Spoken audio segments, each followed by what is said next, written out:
All right, folks, we'll get going.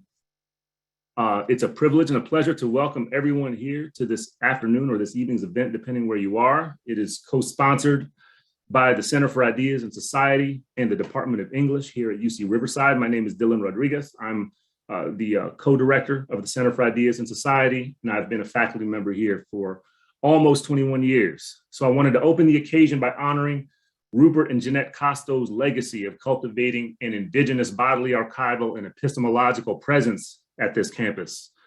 The Cahuilla, Tongva, Luceño, Serrano peoples are the original surviving and persistent human caretakers of this land, water, and air that is occupied by the University of California. This territory has never been ceded, just as indigenous sovereignty and self-determination have not been surrendered.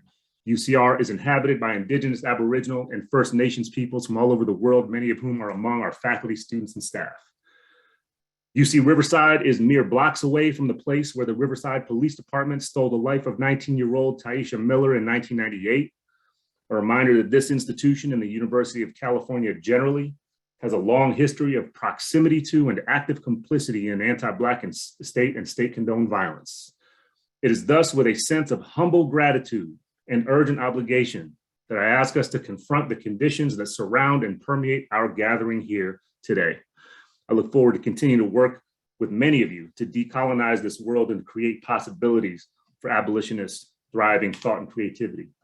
I want to conclude my opening comments by expressing my deep sense of gratitude to my friend and colleague, Professor Courtney Baker, for pulling us together today. The Black Horror Salon is an exemplary demonstration of what can happen when we understand the centrality of Black speculativity, art, and thought in the constantly growing and accelerating streams of epistemic insurgency that are remaking the interdisciplinary and transdisciplinary humanities in real time, as well as in historical time, quantum time, and the ongoing time of terror and Black horror, as the panel names it.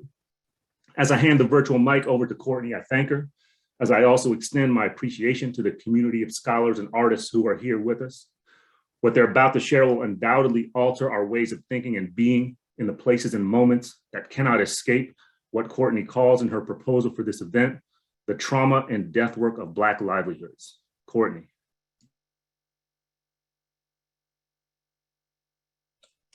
Wow, Dylan, thank you so much for that incredible, inspired introduction that really touches upon the urgency of what I'm aiming for us to do and today, and also to continue and carry forward. All of us who are assembled on this panel, my good friends and folks I'm lucky enough to call colleagues, are doing so in the spirit and in unbelievably the memory of Greg Tate, to whom we wish to dedicate this event because of his brilliance, because of his work as an artist and as a critic, exploring the unbridled genius of Black artistry and Black creativity for Greg Tate. So in order for us to get quickly underway, I'm just going to go through in the briefest of introductions and entrust you to research us further. So I am, briefly, Courtney Baker. I am a scholar of African American literary and visual cultures at UC Riverside in the English department, and the author of Humane Insight, looking at images of African American suffering and death. Joined today by Kiese Makeba Laymon, who is a Black Southern writer known for his memoir, Heavy, his novel, Long Division, and numerous essays, a truth teller, surely. Lisa Thompson is a scholar of Black performance at UT Austin and the author of the plays Single Black Female, The Monologues, Monroe, and Underground. Tariq Pickens is a poet and scholar of African American and Arab American literature and of Black disability studies. The latter she explores in her 2019 book, Black Madness, Mad Blackness. And we're also joined by my colleague in English, Andre Carrington, who's a scholar of queer Black speculative fiction, across multiple media platforms, a subject he discusses in his book, Speculative Blackness, The Future of Race in Science Fiction. So welcome and thank you all.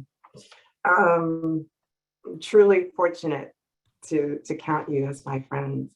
So first off, I wanted to invite Kiese to respond to this concept of Black horror, and also thinking about Greg and his kind of faith in us and his attention to our work as creators, that we're not latecomers to the game. So in terms of thinking about Black horror, it's not a late edition add-on, right? There's not horror and then it becomes Black later. So I wanted to ask you, as someone who has worked in the speculative mode, who is a writer, who is a creator, and who's working in the genre right now, how do you think of horror as a writer? And what is that specific genre, that feeling, what does it permit you to do and say as a writer, as a creator? Let me just say thank you, first of all. Can you hear me? All right. Yeah, I just want to say thank you, Courtney, so much. So much thanks to you for friendship and for real talk, like being the generative engine of this new work I'm trying to pull off. I want to thank Dylan for that incredible sort of introduction. And then I just feel lucky also, Courtney, because you invited us here to talk. And these are all people that I look up to in so many different ways. And so when I start thinking about, and you know, to dedicate this to Greg Tate, to me, means a lot. I mean, Tate was someone who I think, like, the best of our elders, like, invite us to disagree with them. You know, and you can invite people to disagree with you often without saying, come disagree with me. And I think Greg, like, horrifically, like what Greg did, I think, to the English language for a lot of us who were coming of age in the 80s and 90s, like, was horrific in the most, like, funky way possible, right? Like, if you look at the way English was put together before Greg Tate started fucking with it, and look at the way English was put together post Greg Tate, not only do you see all of these people, including myself, who were inspired to also horrifically configure and reconfigure the shit, I think you literally see a genre. So this isn't a Greg Tate appreciation night or anything, but I do think there's something to be talked about when we think about Greg Tate as a creator of genre. Which might have something to do tonight with horror. I'll be brief and just say that, like, 6 years ago, I started, like, sketching out these ideas for this Black horror novel called And So On, and I published the first few pages of it in this McSweeney's cover issue. They do a cover issue every few years. I used to do a cover issue every year, and I was doing a cover of Hemingway's Hills Like White Elephants. So the beginning of the book was sort of like a play on that. And along the way, you know, I kept crafting. I started to think a lot about college, like traditional college campuses, like the one I was working on at the time, which was a predominantly white institution up in New York. You know, like, they had the markers of a kind of horror, right? Like, at the campus that I was in, and the campus I was invited to come to, you know, there were lots of cemeteries. There were buildings with, like, experiments happening on animals and brains. There were lots of strange architecture, gothic architecture. There were a ton of, like, scary ponds. There were, of course, lots of woods.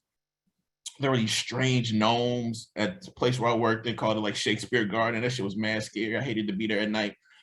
And scariest of all, I thought, when I started trying to write this book, you know, there were white people who were convinced that they were distinguishably different than other white people because they read books. And I just started to ask myself, like, what kinds of Black horror can we write about and or see on television and or see in film located on college campuses? And so when I started to craft the book out, and I read a smidgen of it for this thing I did at Radcliffe, I realized that in order to pull off what I wanted to do ethically, I needed to move it not just from, like, this predominantly white institution, but half of the novel also had, or a third of the novel also had to happen on the college of Russ College, on the campus of Russ College in Mississippi in the 1940s. and then so many different ideas have started to come into play in like this pop culture lexicon sense. I started to write this thing, and the one I wanted to talk most about tonight and really hear y'all, because y'all are way smarter than me, talk about is like, what sorts of imperatives should we have to create Black horror in a culture that seems to be dominated partially by this idea of trauma porn. That's not my words. I don't even really know what people mean when they say trauma porn, but I do know as a creator of Black art, I'm not sure what we are to do with the horrific, the traumatic, the horrifically traumatic / comedic, if and when there are critics who are going to be quick to call what we do trauma porn. And that might not be true. Maybe people aren't just sitting back there like taking points out and saying this is trauma porn, this isn't. But I think the basic question is like, what do we do with Black horror in a culture where people are now, for better or worse, actively calling Black traumatic shit trauma porn? You know, I think that's disrespectful to trauma. I think it's disrespectful to porn. And I don't think people really understand what they're saying when they say it. But I just wanted to know, like, what have the responsibilities of the Black artists who might be creating some art that is Black and horrific changed, since we are in an era now where people are so readily talking about trauma porn. And I want to like throw that question out and maybe and hopefully have a different way to think about it all at the end of the hour. So thank you for this. I appreciate it. That's a great and important question. Maybe the question. Yeah, Tariq, please. You're unmuted. Hey, wait, aren't we all supposed to be on camera? Andre, Lisa, y'all join me. There we go. The whole game. I was like, wait. So first of all, I would love to thank Courtney, Dylan, all other folks who are also behind the scenes, Catherine Henshaw as well, and all the people who helped make this possible. So much of their labor has to disappear in order for this event to take place. I just want to bring that back up to the fore.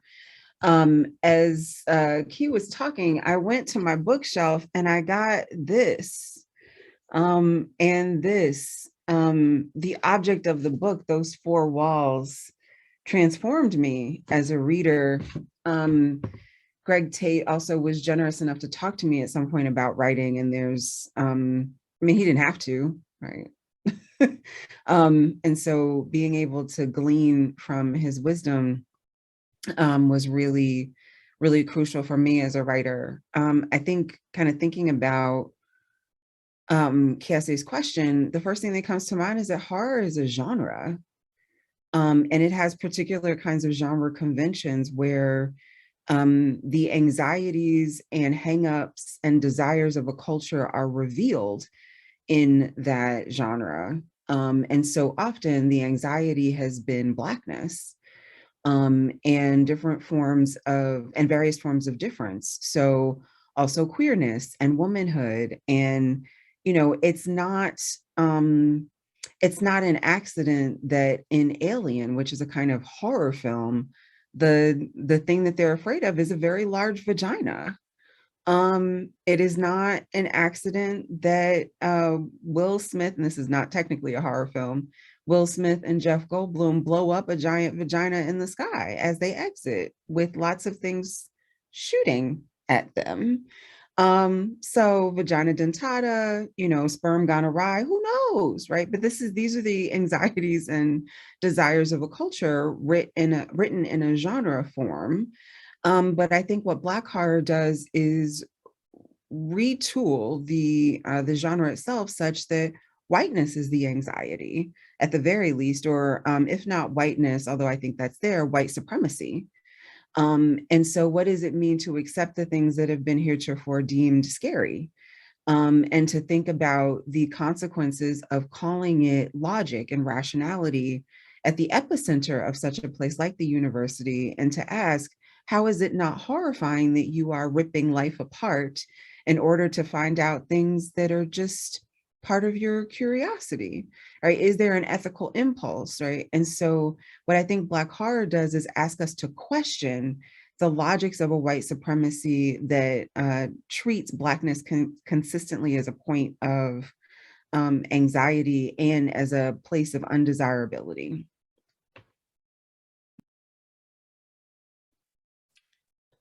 Oh, I want to hop in. It's so wonderful to be here in community, even virtually. Shout out to John Jennings for the beautiful and haunting image that brings us all together. Thank you to Catherine and Courtney, to Dylan, my president, and the other panelists. I want to, I also went to my bookshelf and grabbed one of my tapes. I have all three. I also have Everything But the Burden. I'm flexing, okay. And I want to read from page 152 of his essay about Gil Scott-Heron,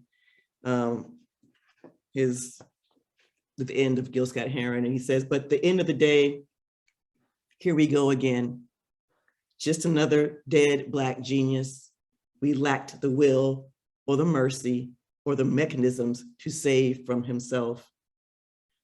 Each day, it all just make you want to holler," quote liberally from the Book of Gay and Scott-Heron, and say, "Look how they do my life." Brother Greg, you are present in all the pages. And so I want to think about Black horror from this viewpoint of what it means to lose him at 64. I call genocide, period. And I also like to talk about how the Black horror in Black theater operates, thinking about the work of August Wilson and how much he and other theater makers engage with horror in a broad sense. There's nothing more haunting for me than and more beautiful than August Wilson's City of Bones, which is the space between the Atlantic and the Middle Passage, all that were that died in that horrific trade of our flesh and our family's flesh. Also, the other stories that anchor his 20th century cycle, like the character in Gem of the Ocean, who decides to rather commit suicide than be accused of stealing a box of nails, or the character in Joe Turner's Come and Gone, who was finally freed from a system which locked him up, enslaved him in what it was considered the slavery in another name. And then the characters in Ma Rainey's Black Bottom, which more people are probably familiar with because they've seen the film. Thank you, Denzel, for making sure that a new generation is familiar with August Wilson's work, in which each band member has survived a horror. And as a creator myself, who mostly leans in toward comedy, people don't understand that I'm serious as a heart attack, and I use comedy in order to buffer the other things. My play Monroe is about what happens to the friend that cuts down the body. There are people that had to cut down the body and bury that person that was lynched, and the family members in the wake of that. So I think I'm thinking a lot about how Black folks have taken this genre, like Taria said, and done spectacular things with it, but also hidden it in other places where people don't expect the horror to be. So thanks for inviting a playwright to play with y'all. Oh, I'm so grateful to have a playwright, to have poets, to have people who are really just illuminating all of the things that we still have to learn.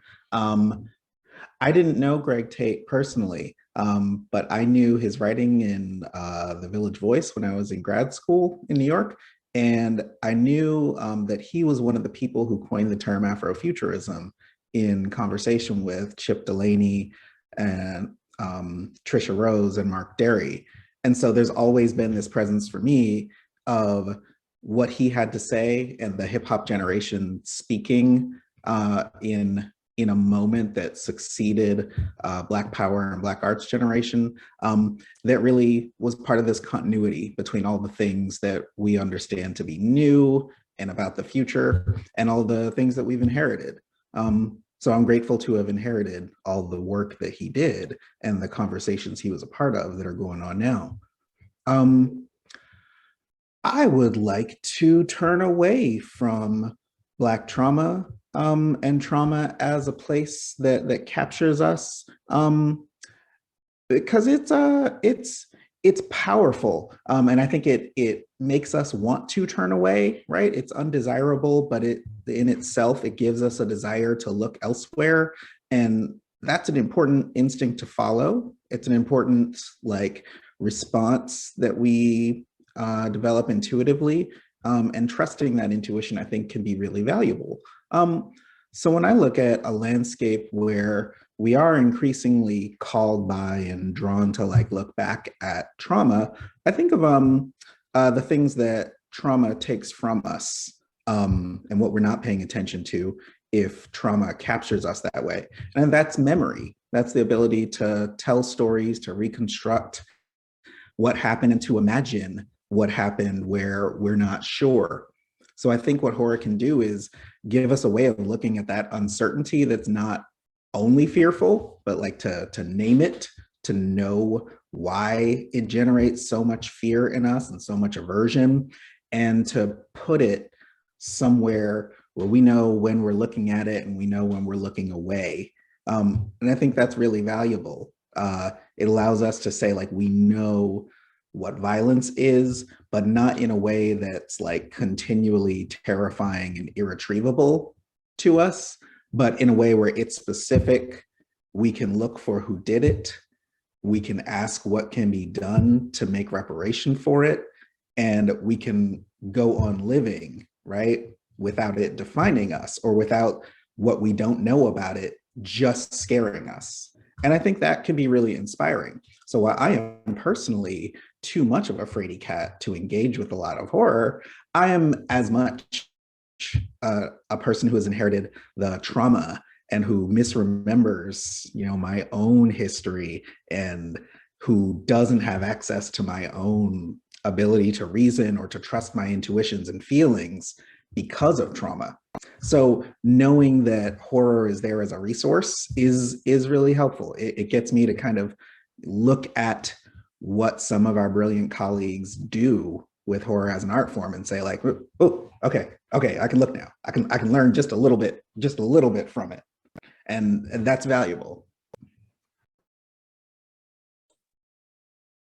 Thank you all so much. If I could just jump in to share my 2 cents and maybe circle back around to Kiese, your prompting question about, about that conflict that the popular kind of attraction, but also repulsion from not just scenes of horror or of terror, but also stories about horror and terror.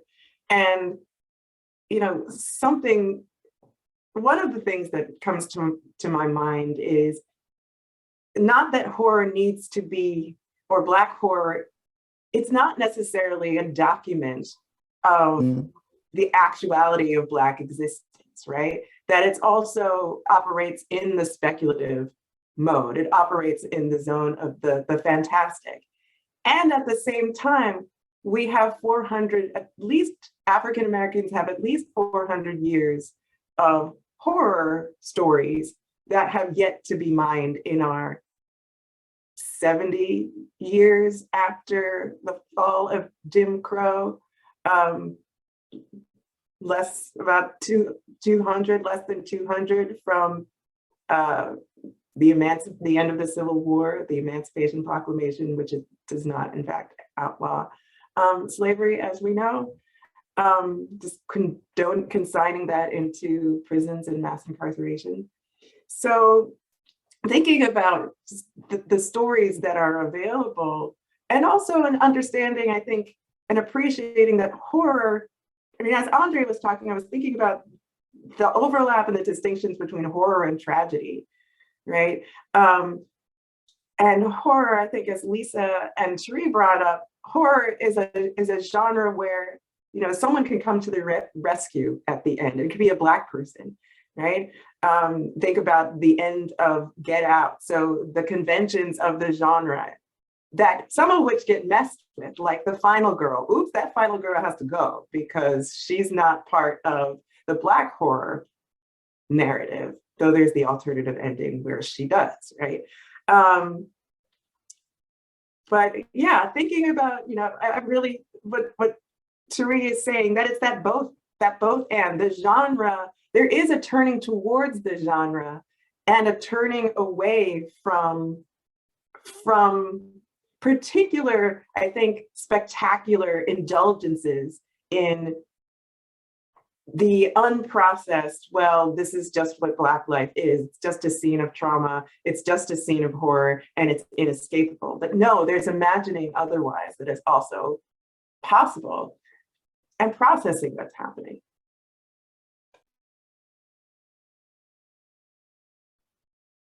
Yeah, I mean, we just talking now, right? Yeah, I mean, and I'm just learning so much in what 24 minutes, so that's a really good thing. I'm also thinking a lot about I mean, this project that I'm trying to pull off, and part of it is a book, and hopefully there'll be a something else to go along with it. But when I first got, and I'm interested, and I am interested in, like, these PWIs as sites of Black horror. And we all have horror stories that we talk to each other about. I'm interested in what happens when we actually, like, as artists, kind of stretch out those horror stories. And, like, I'm not sure if this space can hold the autobiographical, but, I got my job at a college on the Northeast when I was 26.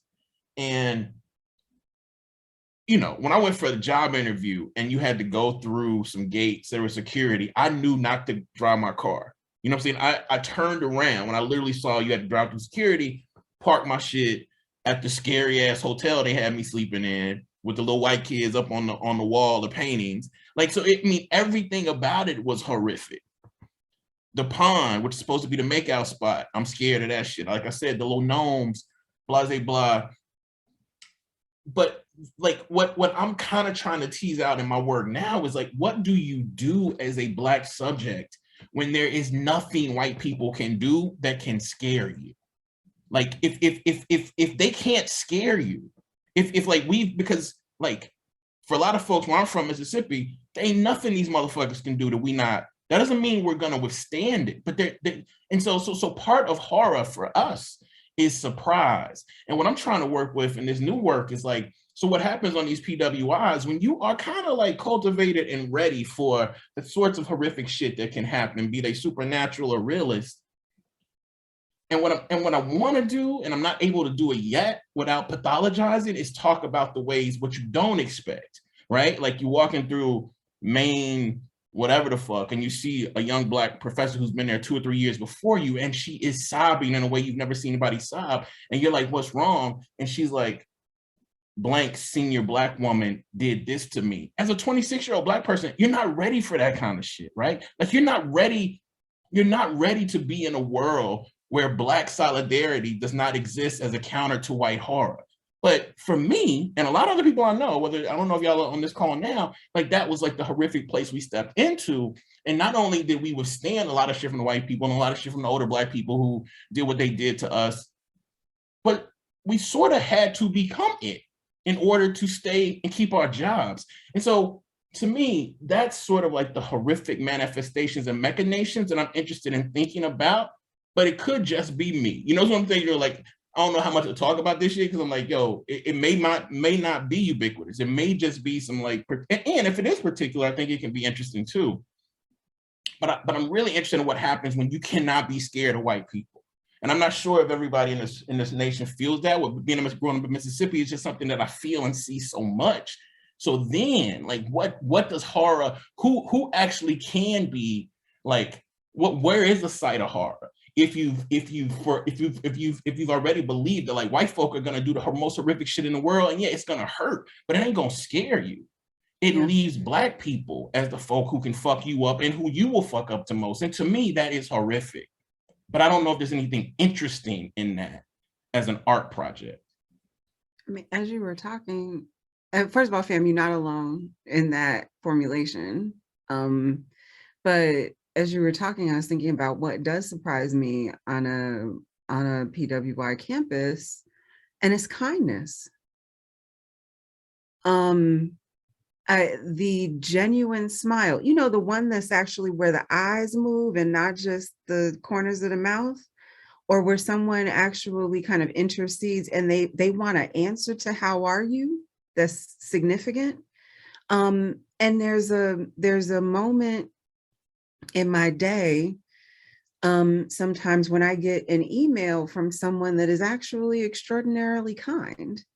And that surprises me, not from people who are friends, but from administrators, or from Black folk who are on this campus who don't really like to affiliate with other Black folk on this campus, or who have legit let me know that my politics scare them, right? Like a kindness is it's terrifying that it's horrifying to receive a kindness from someone and that surprises you. But there's something in that. There's also, I mean, I think if I'm going to talk about symbols in this moment or ways of knowing, for me, the smile is rampant, because there's moments where the smile is beautiful and beatific and lovely, but behind that is some malice. There's also moments where the smile is simply a baring of teeth. And it's actually meant to be sort of malicious. And then there's the kind of smiles between Black people that are knowing and that are invitations. And then there's the smiles between people that are a little bit more like Lorraine Hansberry smiling at Robert F. Kennedy, where James Baldwin was like, I'm just glad she wasn't smiling at me, right? Where that smile actually means, don't come for me. Because you could power, in terms of your power, you could come for us. You could do things to us in terms of your power and privilege, but I'm not sure what exactly it is you think you're going to gain. And if what you want is my life, right? My life is not really going to be enough for you if that's what you want, because there's something in you that's horrifying that wants that thing that it can never really possess. And so there's, I don't know, those are the thoughts I had around what's surprising. And it's difficult, I think, to admit that the kindness is the surprise for me. In a PWI, as a full professor who's been here for 10 years, I'm like, why am I still surprised when someone is kind? That actually says a lot about what the experience is like at a PWI. I actually, yeah, I relate to that, Tari. The thing that gets me about the way Kiese was putting it, and no, it's not just you. It's definitely not just you. If it's just you, it's just me too. It's that sense that there is, you know, nothing the world can do to you that you don't already know has been done. I actually like, maybe, I don't know if this is true, so it's like speculation, but maybe it's the thing about horror is that it's not that scary, right? That's not what's scary about it. And my attitude is often like that what makes it a genre, what gives the conventions staying power and makes them recognizable, the way Tari was talking about, is when they can be like disaggregated from other things. So like, sure, you know, the women's bodies are body horror to you if you're a cisgender man and you're terrified of sexual difference that way. And like, as cisgender straight Black men, mostly experience race as the site of horror because they don't know that all of the things they don't have to deal with are also horror, right? Homophobia is the exact same terrorism much of the time to the same body as Black gay men's bodies. And like all of the things that we are afraid of live inside the homes of everybody else, right? So like, what horror is the notion that any of that stuff would not be part of your everyday life, where like that would be the only thing, right? Where like the fact that the campus is like in this collegiate Gothic style is what's scary about it. I'm like, wow, that must be nice. because it's the reality that everything else about the world is still true and can come and get you and can scare you to death, and that there's something you haven't even thought of, right, that you haven't even encountered, that could still emerge and turn out to be true too. I think that's where horror is really productive, right? If it's just like, boo, that's not scary, right? If it's just, oh no, dismemberment, loss, amnesia, drowning, like that's all of that. We've got all of that in our bodies. But if it's that next thing where you don't know what it might be, and it still disturbs you, and it can't be named by someone else, it's not part of their story, but it's part of yours, you find out that that's what's true. I feel like that is what makes experiencing the sites that are identified as horror for those of us who go through it with a sense of what's already sort of lurking in the background for us. I find really, this is a great conversation, and what I find absolutely terrifying is not navigating the terror of white supremacy or navigating the terror of other Black people. It's I guess, as the senior person on the Zooms, it's as a great line from Sula, when Sula asked Nell, "How did you know you were the good one?" And it's freaking out the monster inside. It's thinking about the demon inside. And that's where as writers and artists, that's the interesting space, right? To work and work from. I'm so glad we're beyond the perfect Negro in anybody's work, whether it be by a white artist or a Black one. That I remember, I relished Eric LaSalle in that medical show, because finally we got a Black brilliant doctor who's an asshole. I'm like, yes, somebody I know and dated. Okay, I'm really, really, really, really thinking about what it means to, am I a host for the horror, right? So in unpacking some of that, and also as someone who pivots between two different worlds, both the theater world and academia, I think that they've been reversed very similar in terms of people having a sense of it's art, it must be just pure and everyone's fabulous, or it's academia, it's a life of the mind. And to find the scariest things there, but I never had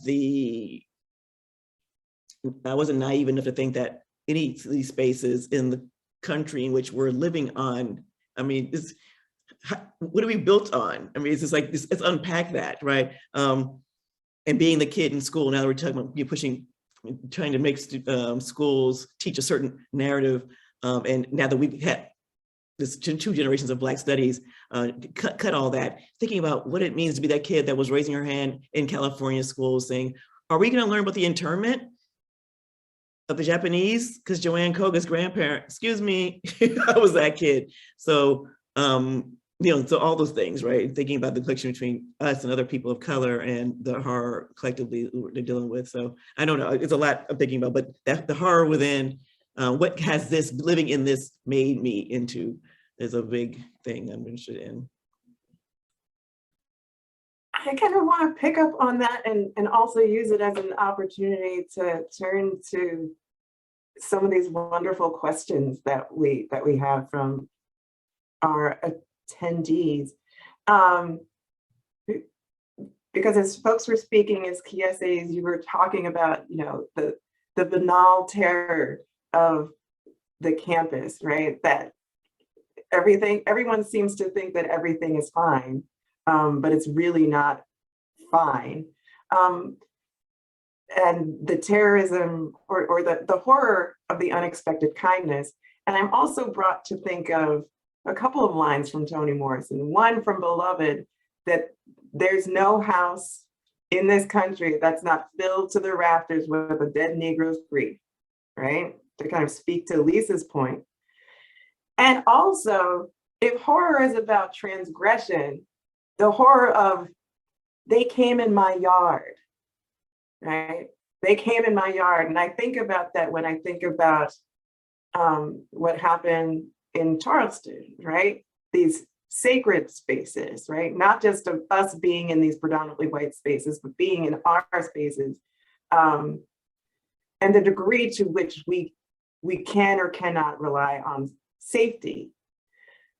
Something that Morrison explores. So Ryan Canty asks, kind of expanding our idea of how to think about what constitutes a horror text. Speaking of horror, can we someday have a discussion around claiming Toni Morrison's Beloved, the book and the movie adaptation, as a horror classic? Can we?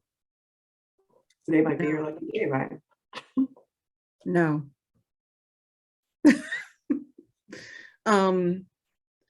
Oprah is many things. A brilliant and gifted actress is not one of them. And so Beloved as a movie strikes me as a failure. In many of the ways that Oprah's forays into the filmic seem to be, to my mind, failures of some sort. Some less so, some more so than others. But there are things that Toni Morrison can do in prose that are unique to that genre that cannot and have not been duplicated in film just yet. It may take another kind of Black genius to do that. Oprah is not that genius. So I think, yes, we can talk about Beloved as a horror book, but as a film, it strikes me as a particular kind of failure, a useful failure, certainly one that can be taught in classes and discussed.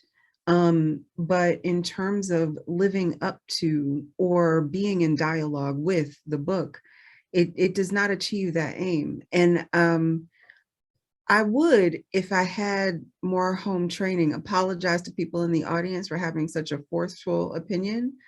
But I'm from New Jersey, so some of that home training was like, you get what you get. So right now you get what you get. I love Oprah for so many reasons. Her acting and filmic choice is not among those. So I think the answer is a declarative no. Just as I mean, I heard the shots rang out, and I'm in my own home now, so I'm like, I feel safe. Am I safe? But what that makes me think is, as somebody who really digs adaptation and thinks we learn so much from adaptation, I'm always trying to convince students that adaptations don't only succeed or fail at doing what the precursor text does, but they do something else. So they can fail all on their own, right? Besides succeeding or failing at adapting the story. But it also makes me think that one of the valuable, instructive things about Black art in certain genres is that they don't have to be that good, right? There's in science fiction, there's Sturgeon's law, which is like 90% of what's published is crap. So like, okay, like there are Black folks who are going to do a good enough job or are going to do something interesting that is informative and instructive, even if at the end of the day, it's really not going to be a classic, like I'm not going to fight for it. If I have that and I have Get Out and I can only save one, I'm good. I'll check my phone with the other hand, like I'm fine. But I can see how genre affords you an ability to have one job. And like, it's awful if you fail at that job. But if you just have one job and you do it, the job isn't necessarily transcending the cinematic masterpiece and aspiring to the heights of the form in all of its potential. It might be like, if you reread it as like, oh, yeah, Jordan Peele, if what he's making are horror movies, that's a whole different thing from whether or not he's making like the best movies that have to enter into different kinds of conversations. And I think that's actually kind of freeing.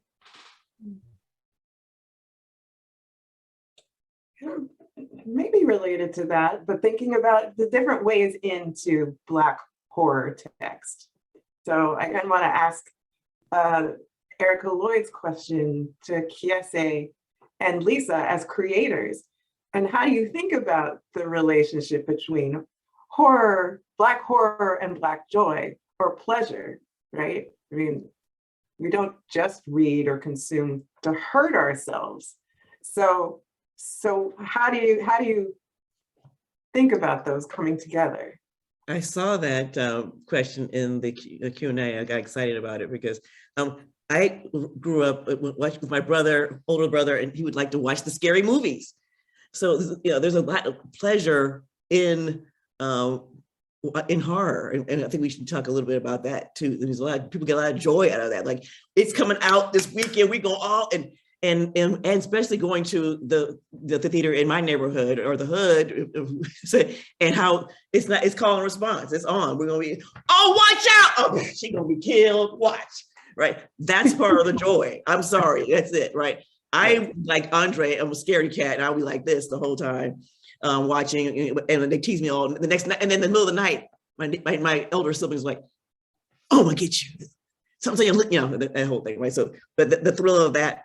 But there's a lot of joy in that. And then what exploded in the 70s was seeing Blackula, Black horror, and people just going, oh my God, finally the genre that we love and are all into, and we get to, and I'm like, I had a little low-key crush on Blackula.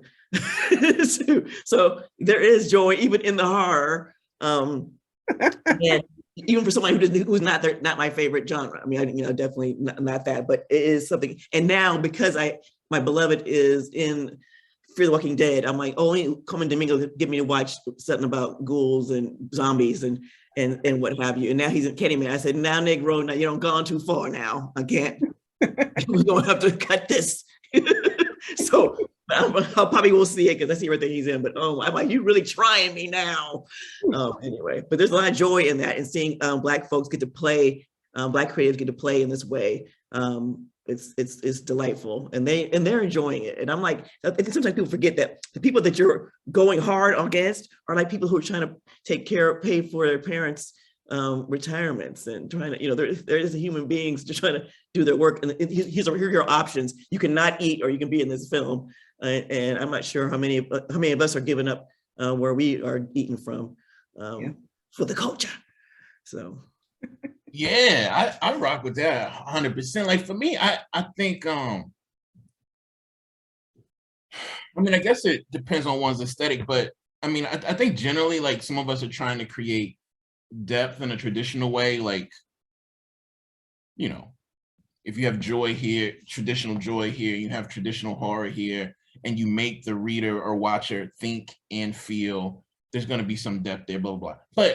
But like, the thing about my art practice is like, it almost always begins with joy, whether it's essayistic, and I'm thinking about, like, the night before Christmas at my grandmama's house. Like, so much shit was going on, like, my entire childhood. And as an artist, the horrific comes in when I have to write and think about why that night was so joyful for those Black people. Like, why being in that room, touching people, playing them spades, kicking fucking presents, drunk niggas trying to open shit before they can get it, motherfuckers shooting firecrackers, some motherfucker getting hit in the eye with a fire. Like, all of that good shit happens. And the question is, why for us did that mean so much? And I think the same thing applies to, like, I think, horror writing. Like, for this project I'm working on, like, I started by asking myself, if I had a basement and one of these PWIs that they named for some Black kid who went there, some Black student years ago, if I had a basement and I could create layers and layers and layers and layers and layers of Black abundance with my pen, would there'd be some comedy, there'd be some colors I haven't seen, there'd be, like, bodies touching that I had not seen, there'd be people talking from across the room. But the point was to challenge myself, to ask myself, what would be the most joyful Black setting underground? But again, that setting is only going, no matter how well I write it, it's only going to have what it's going to have if I show in some way, form, or fashion what those folk coming to that place, why they need that joy to get ready to come up out of there, right? And so for me, my point is, I don't think of them as either or. Like, shit that is purely joyful, I think it's sort of interesting artistically to try to pull off. Shit that is utterly horrific, I don't think that shit is not really that interesting to me. But I do think some sort of, like, interesting kind of weaving of the two that leaves room for the audience member that I value to make a decision is something that I'm thinking about when I think about Black joy and Black horror. Go for it, So, Teresa. yeah, as you were talking about the things that are supposed to be purely joy, I'm thinking about the season we're in. And one of the things that I like to do during this particular time of year is curl up and watch Lifetime movies. They're completely unrealistic. They have a degree of joy, but they're always a little horrifying and a little comical to me. There's always some 25-year-old young white girl who is in a menial position, but somehow has 6 winter coats, because in Maine, I will tell you, winter coats are fucking expensive.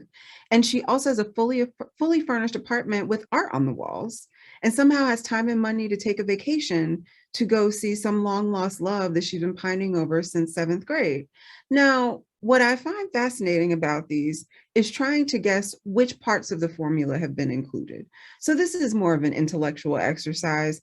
And then also, because of the pandemic, I have been spending this time alone. So, you get a little sappy. Sometimes there's wine involved. But what I want to point out is that in these moments, whenever there's Black people, they have to explain the wealth.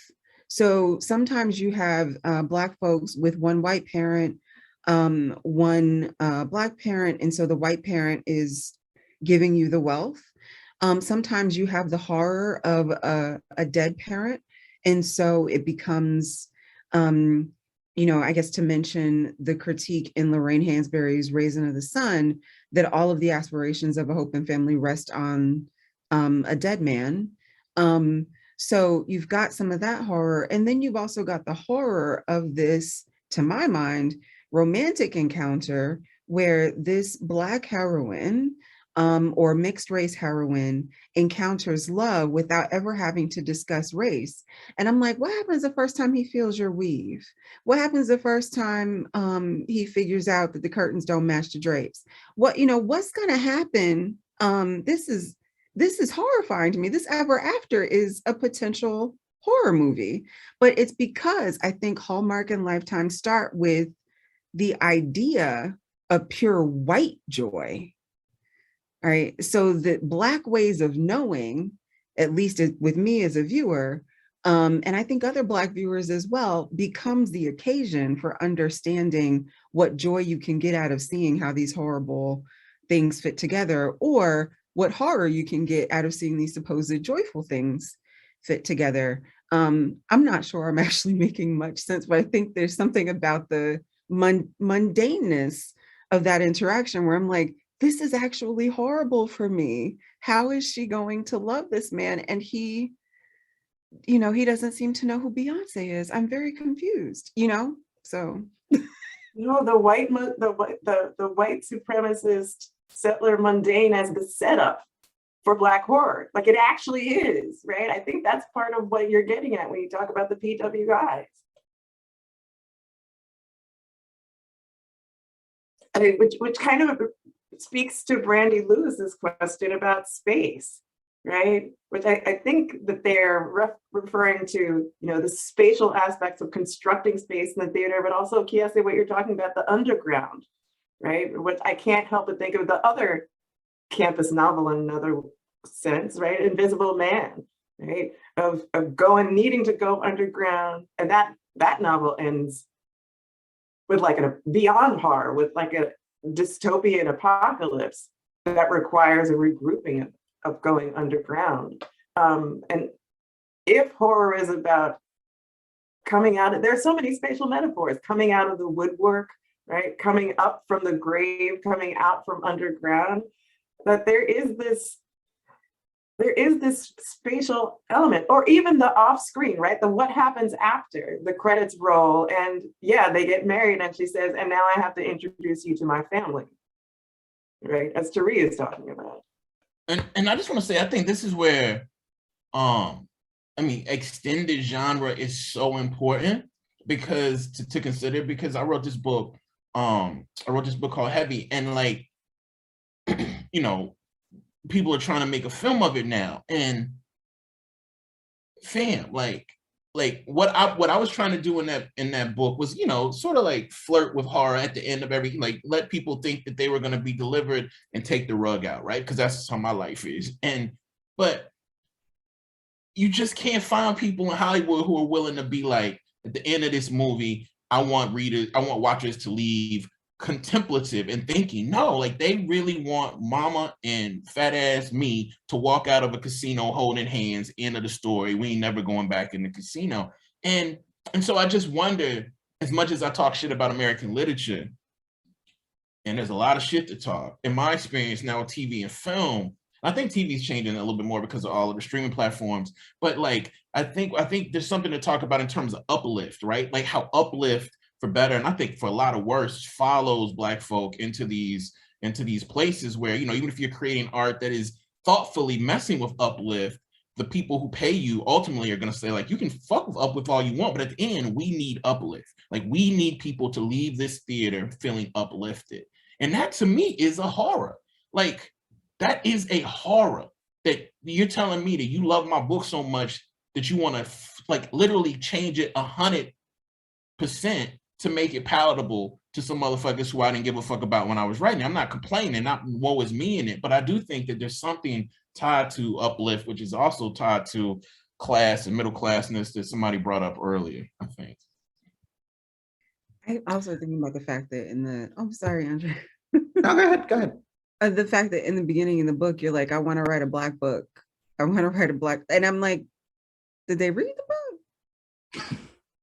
I mean, but they want to make a white movie because that's where the money at, you know, or they think. But anyway, it's not about me. But I just think it's so interesting when you're trying to write a book for at the most maybe a few 100,000 people or 1,000 people. You can do things I've noticed that you can't do when you're doing shit with corporations that are trying to sell stool softener and chicken sandwiches. You know what I mean? Like it's a little harder. It's a little harder to like, you know.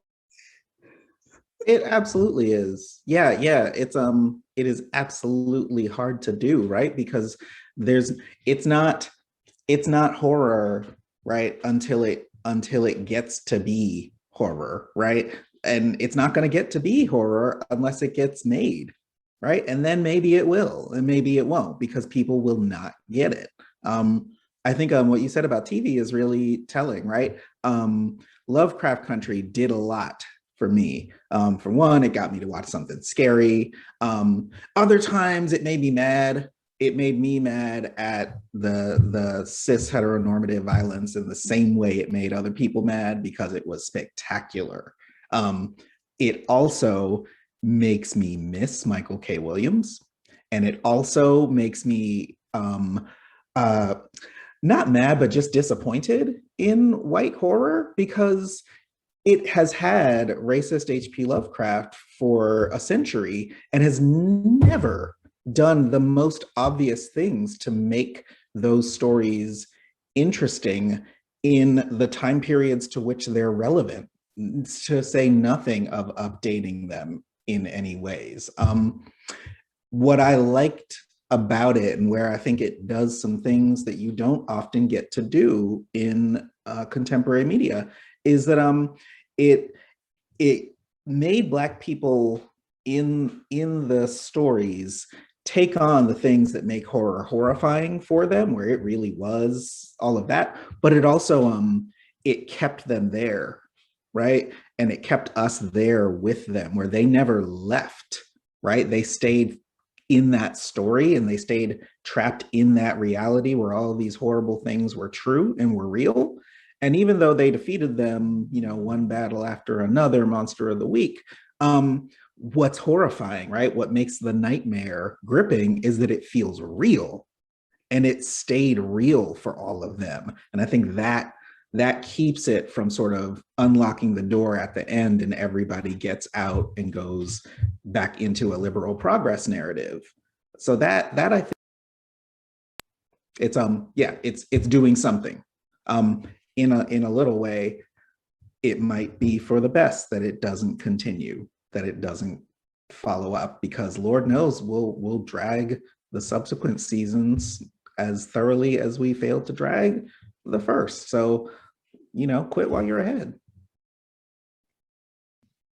I'm glad Andre call the name of Michael K. Williams, because it kind of brings us full circle to thinking about premature death of, and I'm going to say, in this instance, broadly, in which we are, I mean, tsunamis of grief is what I used earlier this week, for Black creatives, Black intellectuals, and losing him, and then now Greg Tate and others. It's been just, you know, relentless. And so this cry, I do understand the cry to not deal with Black pain and trauma, because people are running, they're running for their lives from what is, they want to run to television, they want to see heavy, the film may not just be those folks in Hollywood, they want to see that ending. That people are complaining about is that they really want those endings. They want Insecure to never end, right? And to, you know, for Issa to get back together with what's his name, you know. So that's the thing, is that we have to, again, you know, face ourselves at what, you know, what the collective criticism of Black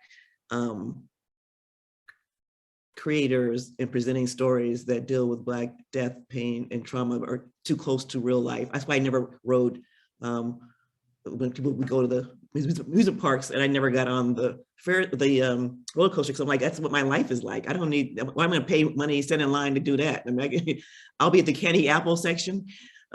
So I do understand that, but what Dominique Morisseau, if people are not familiar with Dominique Morisseau's work, brilliant playwright, as well as people don't understand why TV is so good, because Black playwrights are all up in those rooms now, except for one, looking for a job. Okay, there is this also her critique recently, and she went in like, I don't want fake Black joy. That doesn't do anything, doesn't serve me or serve anyone. And this idea of you know, this, what they're calling for the end of heavy to look like, or for us to constantly focus on in terms of narratives. So I'm just there's no clean answers, but I'm continuing to struggle with my own resistance to the fear almost of opening up the laptop and finding out who have I lost today, either in, you know, in terms of friends or in terms of those who have populated my intellectual and cultural and political or artistic life for decades. And that is the true horror for me. And also hoping not to be a part of the litany of photographs people post if I'm gone prematurely, and that we were at this thing together, we were here, and we were, and that's something about that I want to write about, something about that whole parade of the posthumous photographs, that I know why we do it, but it's also something about that that's horrible, but beautiful and funny. But I was looking at my pictures of Greg two weeks ago, and I was like, he took my phone and took all these pictures, and I was still complaining. Whew. Yeah. So that, yeah, we can't, the joy and the pain are very much linked. And someone quoted earlier, Frankie Beverly and Mays said it best. So, yeah. Yeah. Thank you. Oh, Kiese. Oh, I just want to say thank you, and just to riff on Greg a bit more. I just want to thank Lisa for, you know, I mean, obviously there's a million different readings of what Greg Tate is and what Greg Tate did, but you know, I think about writers sometimes, it's like some writers are known for the book, some writers are known for like the piece, some writers are known for the paragraph, and Greg forever will be, to me, a writer who was known for not just I want to say the line, but actually I mean the phrase. And I think that that's important when we talk about big things like, you know, Black horror, Black film, or Black television. And, you know, Get Out to me was the experience of going to see Get Out in a Black theater in Baltimore, all Black folks, made it the most abundant Black experience of my watching life. But had that scene in that movie, the scene, you know, I'm trying to say that the line matters sometimes. And the line, I'm not gonna say the line is important as the whole, but the line matters. I'm talking to the writers and the creators out here. When Georgina cries, and I think Georgina did not get nearly everything she deserved, but when Georgina cries and says, no, no, no, no, no, no, no, no, no, no, no, no, no, I'm telling y'all, like, that is Black. The awareness of what is happening in that moment, in that film, is Black joy in a Black horror film. And I think that we can summon that in the writing of what we do, whether it's analytical, critical, creative. But sometimes, and this is crazy for me to say this, but sometimes I just think, sometimes we might not have the wherewithal to pull it all off in an entire work. I think we have to try, but also think as watchers and viewers, we have to, when we see that thing that we rarely ever see, like we gotta call it out. And yeah, we call out Get Out, but that Georgina and that scene to me is Black joy and Black horror. And I just want to say, sometimes we gotta be thankful for the line, thankful for the image, thankful for the scene, and not lose that when the whole isn't able to do what we want. I'm trying to remind myself of that. So thank you. Thank you. Thank you all. Thank you all for existing, for thinking and writing, creating as critics, as creators. You're all creative.